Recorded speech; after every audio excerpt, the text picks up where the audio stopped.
Hi, I'm Patrick Esther, Director of Content at Codio. Today I'm going to talk to you about easily adopting research-based teaching practices at scale. If you're curious about what some of your colleagues are doing in the classroom, we recently conducted a study of professors and lecturers about pedagogical tools and practices that they use in their classroom. You can find a copy of this in your 6C bag, or you can go to codio.com and request a copy for yourself. We're going to start with interactive textbooks. And at this year's 6C conference, Dr. Barbara Erickson is winning the award for Outstanding Contribution to Computer Science Education. She spent a lot of time and effort thinking about interactive textbooks and trying to create something that's best for students. Dr. Erickson was kind enough to host a webinar for us on this very topic. If you're interested in interactive textbooks, this is a great place to start. It's about an hour long, and it's definitely worth your time. When you have a traditional textbook, you'll see that the vast majority of students spend less than 2 hours reading for an assignment. And there are a sizable number of students who don't actually purchase a required textbook at all. We want to avoid some of these issues by using less text. And when we say less text, we're talking about 50% of the original. But you see there's a bump in student satisfaction when they have to read less. And we also see some learning gains when less text is involved. When you rely on less text, you are allowed to add different modalities of learning. For Codio, you can add images, GIFs, video, audio. One of the things that we really like to do is promote a learn by doing approach. We want the students to be active participants. So let me show you quickly what this would look like. So here is an example of some of our content on the right. And you'll see with the click of a button, you can copy that code block and paste it into the IDE and then run it again with another click of the button. But this isn't a limited IDE.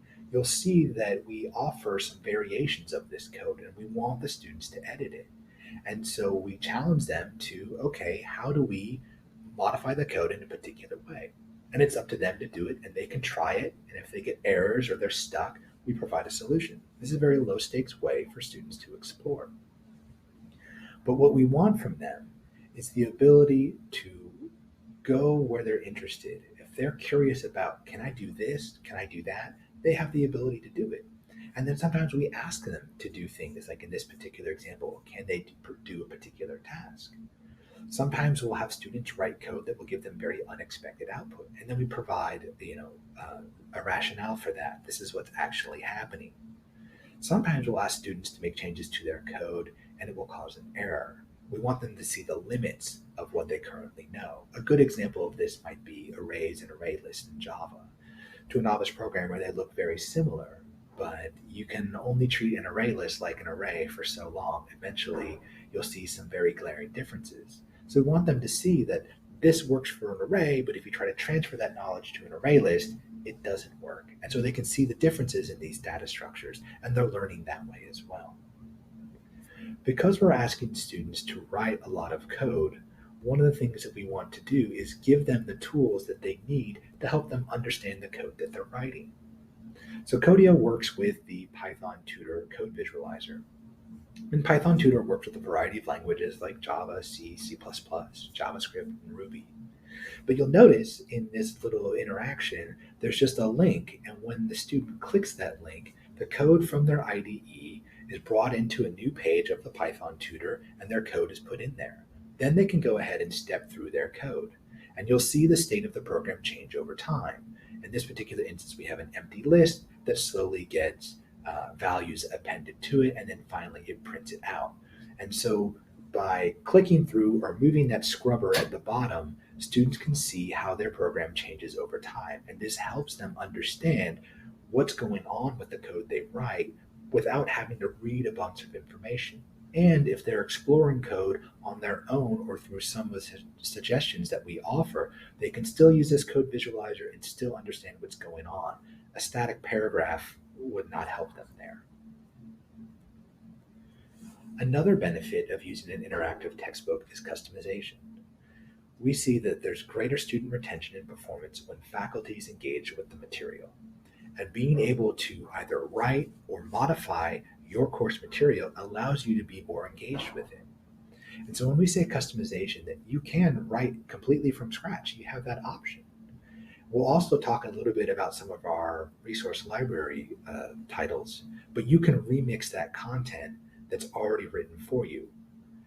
Our content is composed using Markdown. Some of you are familiar and comfortable using this, others may not be. So we have a Markdown ribbon so you can treat writing Markdown like you would in any kind of WYSIWYG editor. So write the content, highlight it, and then you can make it bold or a bullet point list, whatever you need. So I want to show you a little bit more about when I talk about remixing content. So here's an example of a course. This course is on object-oriented programming in Python, and if you use some of our pre-made courses, this is what you would see. But you're a veteran instructor, right? You have a series of labs that you know are battle-tested and they work really well with students and they like them and they're getting the content knowledge that you want them to have. So you'll see here we have a list of modules in this course, and in every module there are assignments. And every module has a lab assignment. So you want a student lab, you just don't want the one that we've made, you want to use your own. So over here on the right, there's a button to customize, and it'll pull up the course broken up into modules, and then each module, of course, has an assignment. So I'm going to go through here and find the lab in every module, and I'm going to go ahead and highlight it, and then I'm going to remove it. And so you'll see we're trying to make this as easy as possible for you to customize your course to get it so that you're engaged and that your students reap the benefits from that as well. So now I can come over here and I can say I want to exclude those that are selected. Let's say that you want to do encapsulation before you do inheritance. You can just drag and drop. And now the orders change. I can drag and drop the assignments in here. I could even take an assignment and move it into a different module. You can do all of that. And so from this page, you'll really get a lot of powerful and flexible choices for you to make your content the way you want. You also see in here that I can add new modules if you want, and you can add to the content if there's stuff that you see, like I really want my students to know this, but it's not currently available. We'll simplify that for you as well. So this is a great way to take content that's pre-made and customize it to your needs. And of course, you always have the option to write code from scratch. Another way you can customize your course is through stacks. These are cloud-based Linux containers. In fact, they run Ubuntu. So if it runs on Ubuntu, it should run on Codio. This is the technical foundation for your content. And so if you are preparing a course, you can go ahead and set up everything you need from a technical point of view, and this will serve as a template. And so you can take some of our stacks that we have official versions, Python, Java, C++, etc. You can take those and start adding on different modules. Or if you're teaching a course, say Haskell, you can go ahead and build your own custom stack just for you. You can even share stacks. So if you notice that we have some supported stacks and you see a language that's missing and you think it's really important, you can make a stack, you can make it public, and then when instructors go to Codio and they start searching our stacks, yours will pop up that they can use already. One of the neat things that you can do with this is you can have different versions. So maybe you set up a stack and then you realize, oh, I'm missing some software for my students. You can go ahead and install that missing software. And then you'll have version 1, version 2, etc. But you can also select an option for your students to always use the latest version of the stack. So if you've started teaching and you realize I'm missing some software, you could go add the software to your stack. And if the template that your students have is set to use the latest version, they will automatically get those updates to their stack as well. So everyone can stay up to date. Best of all, you're not relying on students to set up all their coding environment. When I was an instructor and working with novice students, asking them to use the terminal to set up their environment was challenging for many students, and some found it to be a major obstacle. So you can avoid this. But the stacks are also editable by students. So let's say you're working with some more advanced students. You don't want to give them everything they need. You want them to learn how to do this as well. So you can give them just a base stack of what they need, the language, the compiler, whatever it is you need at the absolute minimum. And then students can decide, oh, for this particular project, I need this particular piece of software. And the students have access to the terminal in their container. They have root privileges, and they can install whatever it is they need to help them with their coding assignments. So again, stacks are a way to customize not at the content level, but at the underlying technology level. Finally, I want to talk about our resource library. We have several popular open educational resource titles like Think C, Think Java, Think Python. We have some R content, and we also work on our own in-house content. In fact, we have some content derived specifically for CS1 and CS2. This exists in Java, Python, and C++. We recently added some data science, and this is in Python and R, and that includes RStudio. And we also have content on operating system. Our library is constantly growing. So what you see here from Codio is that, yes, we have some content, but there's a lot more to just the content. You saw with Stacks about the technological underpinning. You saw how we can easily customize things right through our little customization tool. And as this talk goes on, you'll see some other cool technological features that, when paired with our resource library, makes a very compelling solution for students. Next, I'd like to talk about assessments and feedback. We have a wide variety of assessments available at Codio, from multiple choice questions all the way up to code tests. For a multiple choice, we have a nice little feature where you can shuffle the order of possible choices for each and every student. This is also handy when you author content. You don't have to worry about, as I have some kind of subconscious pattern where I'm consistently saying, the correct answer is the third choice every fourth or fifth question. I just write the question, write the answers, toggle a button for shuffle, and I don't have to worry about any of this. Every student gets a different order. We've got fill in the blank. You can add distractors if you want to increase the difficulty. We have open-ended questions, and we also have the ability to add a script to an open-ended question. So if you wanted to automatically grade some student work, you could have them write an open-ended answer. You could attach a regular expression to it, and when they submit it, you can parse the student code looking for particular vocabulary words, concepts, topics, whatever you think is important for answering that question. I'd also like to talk about our Parsons Problems. There's research out there that says that students working through Parsons Problems is much faster than if they work through giving code with an error in it.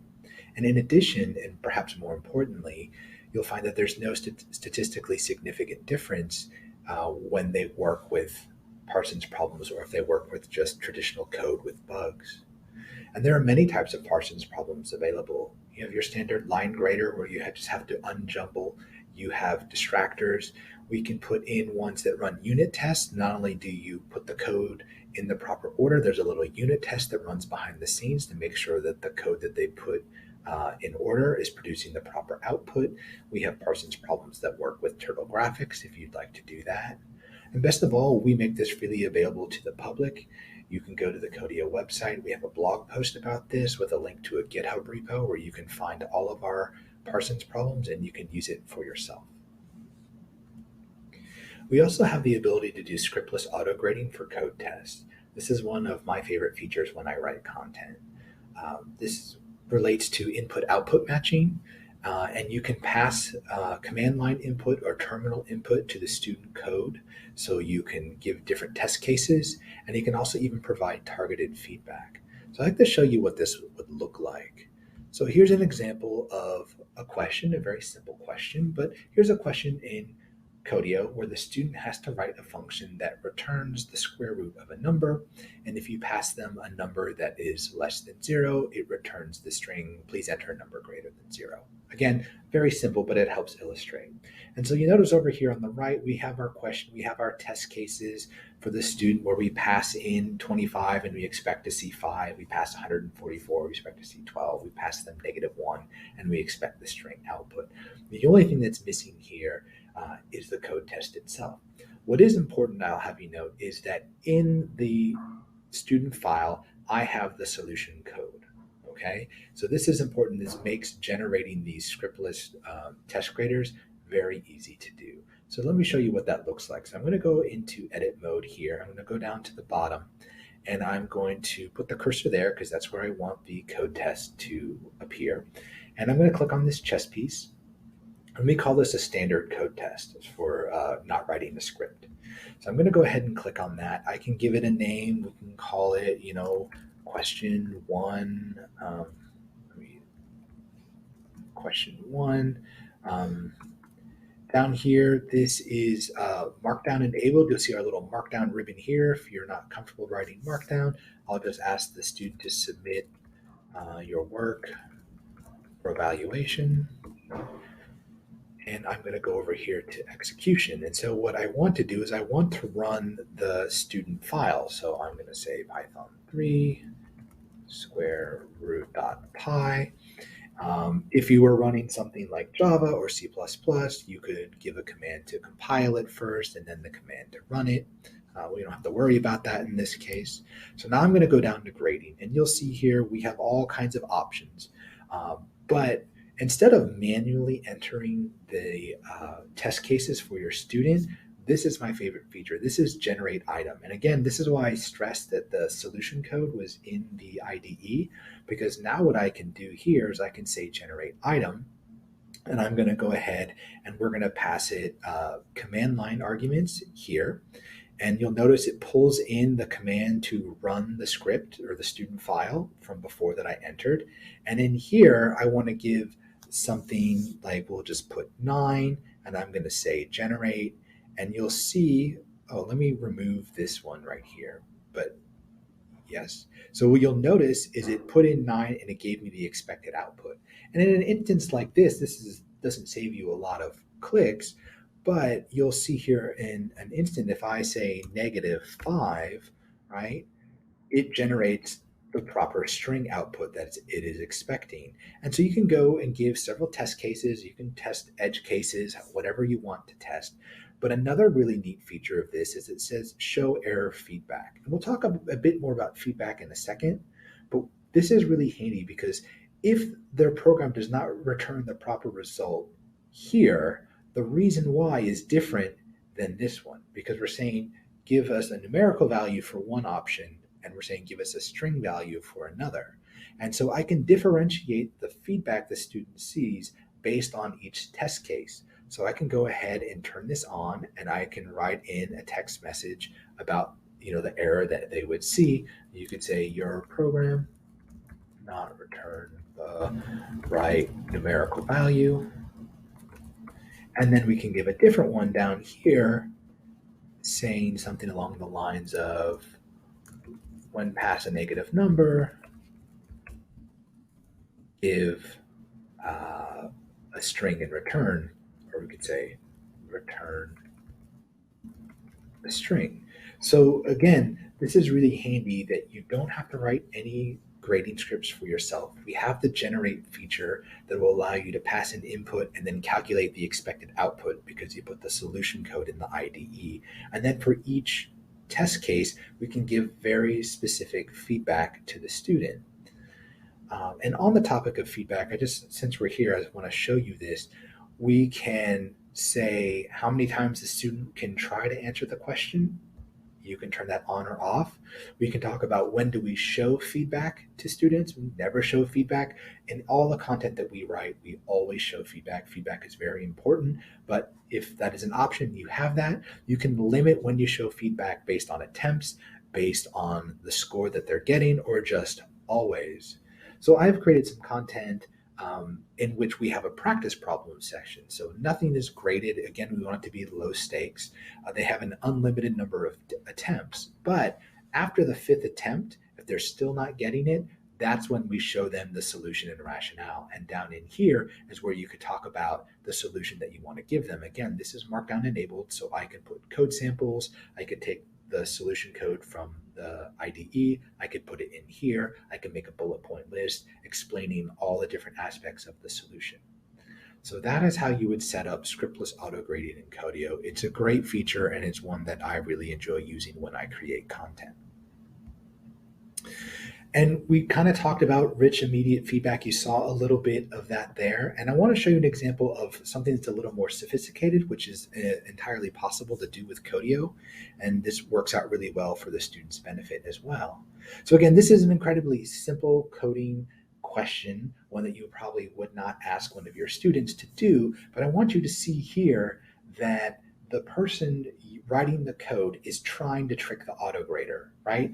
It should return true. That's what we want. And when you test your code, that's what you get. But when we run the code test, you'll see here that we're saying you did not declare this variable myBoolean, right? You did not use myBoolean with the print statement, right? We don't want them to print just the Boolean value. So here you'll see they made the Boolean variable, but they didn't use it with the print statement. And the output here is slightly different than before. And you'll see as this video progresses, you try again and again to trick the autograder, but it's always coming back and not just saying it's wrong, it's giving you a hint as to why it's wrong and allows you to go back and address the issue. So this is when we talk about rich immediate feedback, this is what we're talking about. It's a very powerful feature of the Codio platform. And I want to stress that any auto-graded question has the ability for rich immediate feedback, from multiple choice questions, Parsons problems, fill in the blank, anything that has an auto-grader attached to it, you can provide rich immediate feedback. I think that's really important for the students. We also allow for rubrics, and you can attach these to every assignment. Rubrics are great. It gives students an idea of what is expected of them. If they want to do well in a particular assignment, now they know what it is they need to do. And best of all, when you set up these rubrics and it comes time to evaluate student work, you can just click on one of these squares, one per row, and that will add the point values. And so when you set up this rubric, when it comes time to evaluate, you're saving a lot of time. So it's beneficial to the students. It's really helpful for you when it comes to evaluating student work.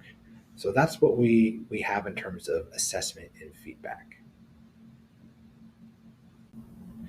Collaboration is really important for students when they're learning.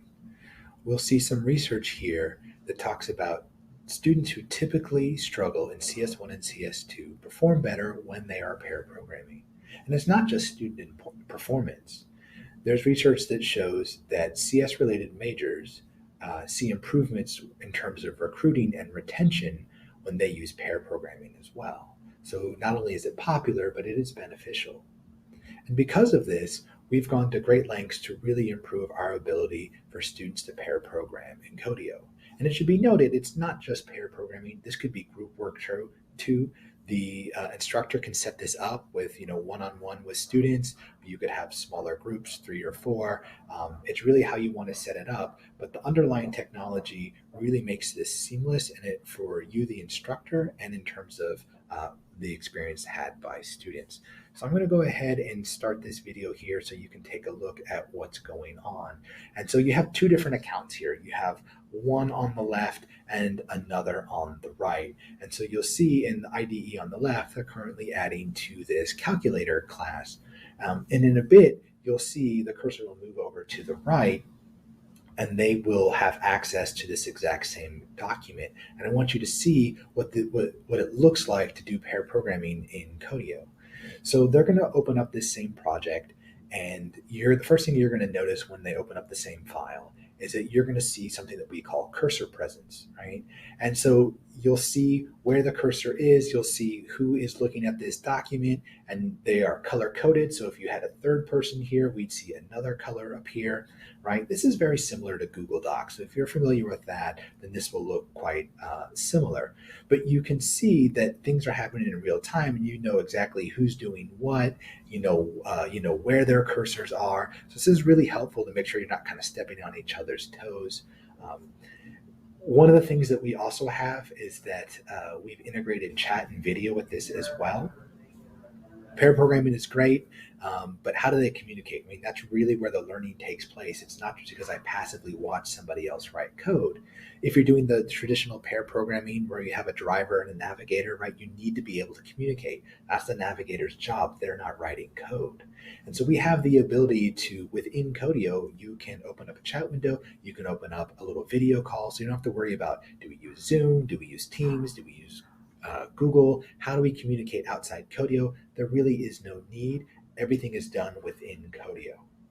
This last little bit here is you're seeing that a new file has been made. So they're not just working on that other file. One of the things that you can do is you can open up new files from scratch, and those will appear across users. So that's another thing as well. So it's not just we're sharing this one file, it's that we're sharing this project, and that could be a single file, it could be multiple files, you can add files, you can delete files, but the point is everything is shared so they can do all of their work seamlessly together. And this is how we do pair programming, or group or mob programming as it's sometimes called in Codio. We also allow for inline comments. So this is more about teachers or instructors collaborating with students. And so you'll see here an example. This is the student IDE. Every instructor, even a TA, you have the ability to open up a student project. They can look at what the student is currently doing. And you have the ability to, on line 3, I can leave a comment for the student. And so they see this. And again, the comments work very similar to, say, something like Google Docs, in that you leave a comment and the student can go ahead and click that check mark and say, oh, I've addressed the issue, right? You're missing self. I've added it. It's fine. But we also allow you to carry on a conversation. So in this particular instance, the student writes back and says, I'm not sure what you're talking about. I've used self before all the attributes. Like, I'm not sure what's wrong. And so you can have this conversation. So they're not just one-off little comments. If the student isn't clear, if they don't know what's going on, they don't have to suddenly leave Codio, get their email, send you a message, or use a class LMS, however it is they're going to kind of contact you. They can contact you directly within Codio. So it makes it very seamless, very easy to do. And it's really important to note, too, that when you leave a comment on student work, the next time they log into Codio, there are going to be visual indicators that there's a new comment for that student to look at. And in fact, they'll even have links that will take them to the exact page in the correct assignment, so that they are seeing these feedback comments from them. Because the last thing you want is to leave a comment, the student doesn't know they have it, they don't address it, and then they turn it in and don't get the best grade that they could possibly get. So inline code comments are a great way for instructors to communicate with students, and students can also communicate with instructors if they want to ask follow-up questions. We also have email notifications, and you can set these up in advance to notify students, and you can do this for a couple different ways. You could give students an email notification if an assignment is not started, so you can set this up, say, a week before a due date. Codio will go through and say, okay, it's a week before the due date. We see the following students have not yet started. Let's send them a message. You can do incomplete stuff, right? So students that have started but haven't finished. And the nice thing is you can have one message for students who haven't started an assignment and a different message for those who have but have yet to finish. You can even set up email notifications to send an email to student when you leave feedback. So that way you don't have to wait until the next time they open Codio. You will immediately send them an email. And we use a templating system. And so you use some triple angle brackets, and that way you can, set up, say, insert student name here, or insert assignment here, or insert due date here, right? So that your email messages, they are personalized. You're giving them appropriate information. You can give the assignment name that's not yet done, right? So you can be very, very clear what's going on, but you can use these templates, which will save you a lot of time. So email notifications are a great way to make sure that students are nudged in the right direction to make sure they're getting their work done on time.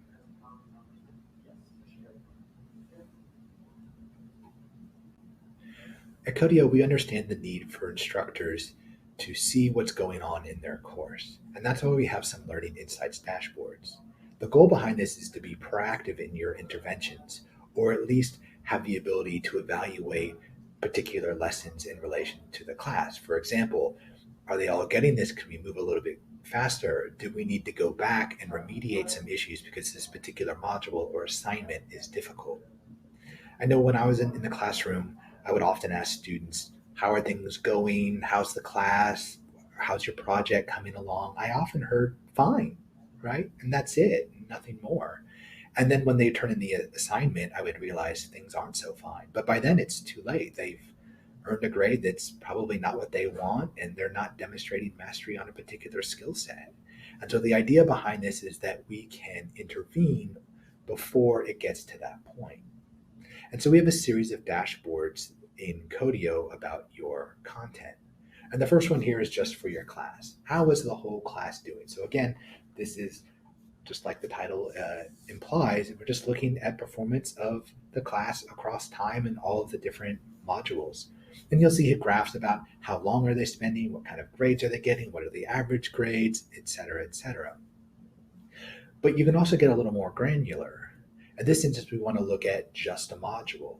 And so we can evaluate just this particular module. Is this module difficult? What students are struggling? What students need more of a challenge? We have that information available to you in these learning insights. And of course, you can look at just a particular assignment and figure out, okay, how is this assignment going? And again, you get all sorts of information. And yes, you can also look at dashboards for a particular student, so you get an idea of how this one student is doing, and not just how are students doing for a particular piece of content, module, or the course in general. But these dashboards aren't enough. We want to dig even deeper. We want you to understand what it is your students are doing.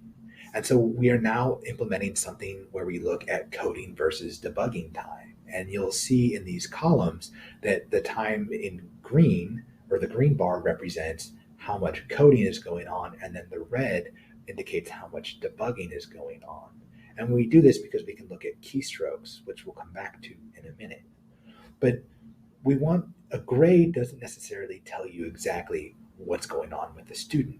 And so we're trying to dig deeper. And this is one of the first things that we're rolling out in terms of, okay, yes, they got a grade, but how did they get that grade? Did they really struggle? Did they spend a lot of time debugging to get it? Or did they kind of breeze through and figure it out, with a bunch of coding time, right? So we're trying to peel back the layers. We're trying to give you as much useful information as we can so that you can make decisions about how you want to conduct your classroom. And this is one of the coolest features, I think, when it comes to Codio, and that is code playback. This allows you to see the work the student is doing. So you can open up a student project, you can find a particular file in the IDE, and you can open up the code playback tool. And so you'll see here in this little animation, this is what is happening as the student writes code. You'll see as they add code, as they delete code, right? And this gives you an idea of what it is they do. What are they struggling with? What are they not doing, right? And if you look across several students, you might even notice some patterns, right? Things that students tend to do that cause problems at compilation time. And maybe that can inform you on how you want to address your next lesson. This is also a very rudimentary form of version control. I had the opportunity to teach with Codio, and I would get more than one email from a student saying, I know the project is due tomorrow night. I've been really hard at work on it. And when I opened up Codio today, all my code was gone. And they were very distraught, and they were worried they weren't going to get it in on time. They were worried about the penalty to their work. And I could walk them through, open up the code playback tool. And I would ask them, when did your code work? And they'd be like, oh, last night around 8:30. And if you look at the bottom of this animation, you'll notice there's a date and timestamp. And as you go through this, the date and timestamp changes. So I tell the student, move that scrubber to 8:30 last night, and their code is there. And they can take that code, they can copy it, and then they can paste it back in their IDE. They've got their code back. They don't have to redo the entire problem from scratch. And the code playback tool also works for the content pages that you create in Markdown. I too have made careless mistakes and erased an entire page of content, and I worried, do I have to redo the entire thing? And I don't. And it's a really handy feature, and it's useful as a pedagogical tool, it's useful as a content creation tool. And while we don't like to talk about it, plagiarism can be an issue. And if you have a potential case where you think plagiarism might be a problem, you can always open up the code playback tool and take a look at the student code. If you see large chunks of code being added within seconds, that might be an issue. And that might be something you want to investigate a little bit further. I've had the opportunity to attend SIGC last year, and I've read several papers from last year and previous years at SIGC. And I noticed that there are some people in their pursuit of research, they've got to create a one-off tool to collect data from students. And they use that data to help write their paper. You'll notice here that we are collecting keystroke data. We save that. We go back and use this for our code playback tool. If you're interested in research and you need keystroke data, Codio might be a great platform for you to use in your research because we're already doing this. And we have a great team of developers and they're very accommodating. And if you need to tweak it a little bit and what kind of data is collected or how it's collected or any of these kinds of things, you should reach out to us. We're more than happy to help you out and to give you the product that you need. But this is a great opportunity for you to not have to worry about building custom one off tools. We can help out with that. We've got something in place that's already collecting a fair amount of data, and that will help you in the research process. Finally, I'd like to talk to you about interoperability, and I mean that in the traditional sense. Codio works with a variety of third-party services and applications. One of the things that's really important to us is making sure that you get all of our great auto grading features, but then that data and information is sent back to your LMS for the official grade keeping. And we work with a wide variety of LMSs and we allow for single sign-on options. Anything that supports the LTI standard we can work with. So we work with a greater number of LMSs than you see on this screen here. But we allow the opportunity of any grading that's done in Codio is immediately passed to your LMS, and you don't have to manually take grades from one silo and put it in another. So there is interoperability between that. But we also work with a ton of external services. And I want to highlight just a few here. And this list is not exhaustive. There are many more that we work with. But things like Git are really important for developers. They knew that. And when they built the Codio platform, Git is a first-class citizen. We use Git for all kinds of stuff, and we make it really easy to create content using Git, to back up using Git. We even got little graphical menus to help out if your students are new to Git and they don't want to use the command line. We know it's important. It's important to us. It's important how we write content, and we make those same features available to anyone, whether they're teachers or students. Our developers spend a lot of time on Jupyter notebooks. You can open up a guide and see a Jupyter notebook right there. You get all the features that you want. It works seamlessly with Codio. So I know there's many of you out there that really like Jupyter notebooks, and you don't have to sacrifice anything if you decide to use Codio. There's been a lot of integration of unit testing for Python and Java. So if you want to write a unit test for student work using Python or Java, we've really streamlined that process within the Codio platform. We have linters for JavaScript. RStudio, the full app, runs in Codio. Again, you're not making any sacrifices. You get all the features of grading scripts and feedback and all of these things that we've been talking about. That's available too in RStudio.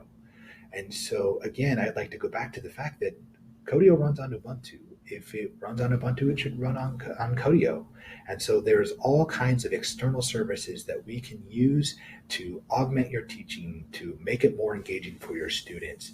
And we work with a lot of different external services and products. But when we talk about interoperability, we're not just talking about software, right? At Codio, we want to work with the largest number of students possible. And that's why we're very proud of our commitment to accessibility.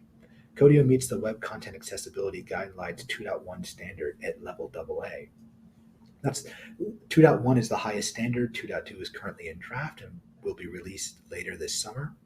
In addition, we've also switched to the Monaco editor. That's the same editor used in VS Code, and it's one of the few editors on the market that is compatible with screen readers. If you have students that happen to be dyslexic, we have not only IDE themes for them, but the content that you write, there are special themes used for them as well. So everything presented on Codio, right, is accessible, and we're working to maintain a high level of accessibility. And this is something that we're proud of, and we will continue to do. And as the standards change, we will evolve with them.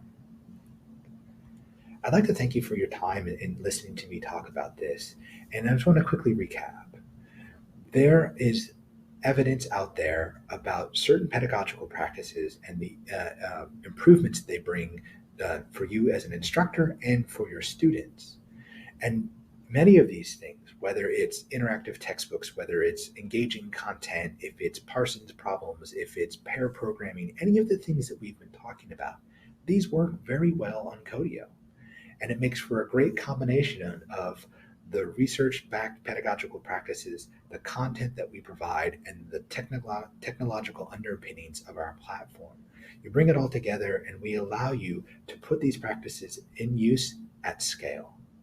And if you have any questions about this, please go to Codio's website where you can create a free instructor account. Thank you.